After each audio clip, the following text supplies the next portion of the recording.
Salut, c'est Trado, je suis content de vous retrouver pour la mise à jour des matrices de trading pour le France 40, l'Allemagne 30, le Wall Street et l'US Texan, l'équivalent CFD du CAC 40, du DAX 30, du Dow Jones et du Nasdaq. Je vous retrouve de l'autre côté. On va commencer par le France 40 en données journalières pour avoir une idée de ce qui se passe au niveau des tendances et des supports et des résistances. Nous avons le France 40 en tendance haussière puisque nous sommes au-dessus de la moyenne mobile à 50 jours qui monte et au-dessus de la moyenne mobile à 20 jours qui monte. Malgré les 4 séances assez difficiles que le France 40 a connues, la tendance de fond n'est pas remise en cause. D'ailleurs, nous sommes actuellement en train de travailler un support, le support journalier des 4714-4760, qui est d'ailleurs en train de tenir. Pour l'instant, c'était une ancienne résistance qui a été cassée, qui a donc changé de polarité et il est normal qu'elle intéresse certains investisseurs avec des biais haussiers. La prochaine résistance est à 5235-1200, zone qui est à l'origine de la décrue à laquelle on a assisté il y a 4 séances. On va descendre d'une unité de temps pour regarder comment les traders intraday vont travailler cela. Et première chose, c'est remarquer que la tendance n'est pas haussière sur les données 4 heures. Elle n'est pas haussière car nous sommes en dessous de la moyenne mobile à 50 périodes qui descend et en dessous de la moyenne mobile à 20 périodes qui descend. Alors ceux qui ont un biais haussier, on retrouve par transparence les zones orange journalières qu'on a mentionné. Alors ceux qui ont un biais baissier sur le France 40, c'est-à-dire qui veulent travailler le France 40 dans le sens de la tendance, eh bien attendent sans doute soit que l'on revienne sur cette résistance à 4970, 4986 à peu près, c'est une zone de support qui a été cassée, qui a donc changé de polarité. Elle risque d'offrir des points d'entrée intéressants pour ceux qui sont baissiers à condition d'avoir des signaux intéressants d'entrée.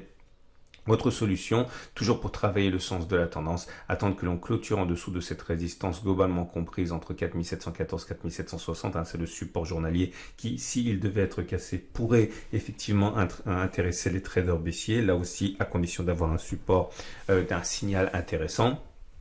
Par contre, ceux qui veulent plutôt jouer contre la tendance 4 heures et s'appuyer sur un support susceptible d'être suffisamment solide, ils observent sans doute le support journalier qu'on vient de mentionner, 4714-4760. Pour l'instant, il n'a pas été cassé. Au contraire, on l'a dit, il a permis au cours de rebondir. Peut-être qu'un signal haussier sur cette zone pourrait être mis à profit par ceux qui veulent trader contre la tendance 4 heures et dans le sens de la tendance journalière.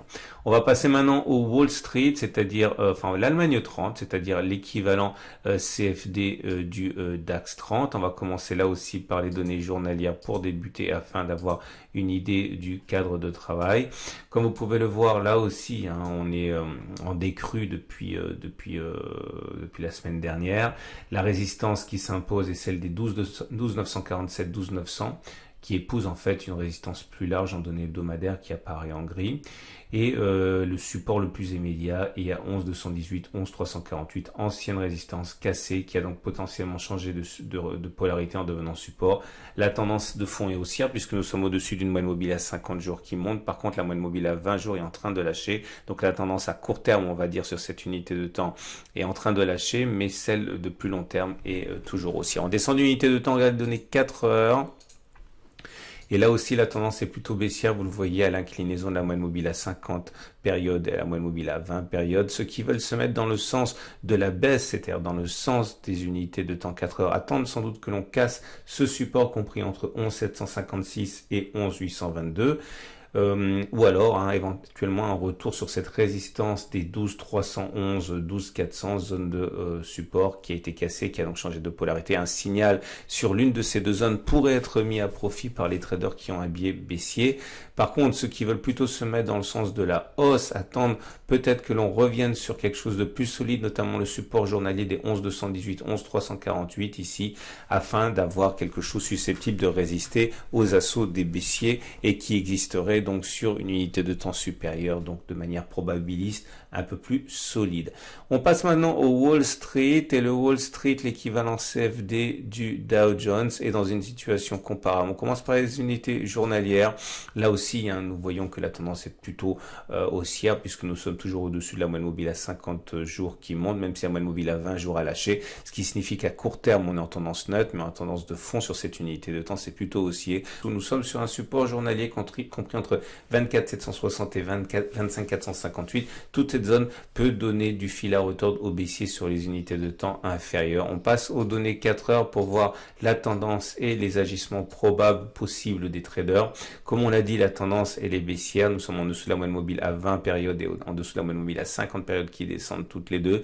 La pression elle est baissière, mais nous sommes sur un support, et comme ce support est journalier, il a des chances de pouvoir tenir la dragée haute au baissier sur l'unité de temps 4 heures. Un signal haussier sur cette zone pourra sans doute être saisi par certains traders à condition d'avoir encore une fois un signal haussier conséquent. Par contre, ceux qui veulent se mettre dans le sens de la tendance baissière de 4 heures attendent peut-être que l'on revienne sur cette résistance des 26 060 26 166 à peu près, zone de support cassée qui est devenue donc théoriquement résistance. On va terminer avec l'US Texan, c'est-à-dire l'équivalent CFD du Nasdaq, en données naturellement journalières pour débuter. Et là aussi, on est dans une situation où la semaine passée a été difficile. On a une résistance à 10 085, à peu près 10 153, et on est déjà sur un support à 9527, 9608, ancienne zone de résistance qui a été cassée et qui donc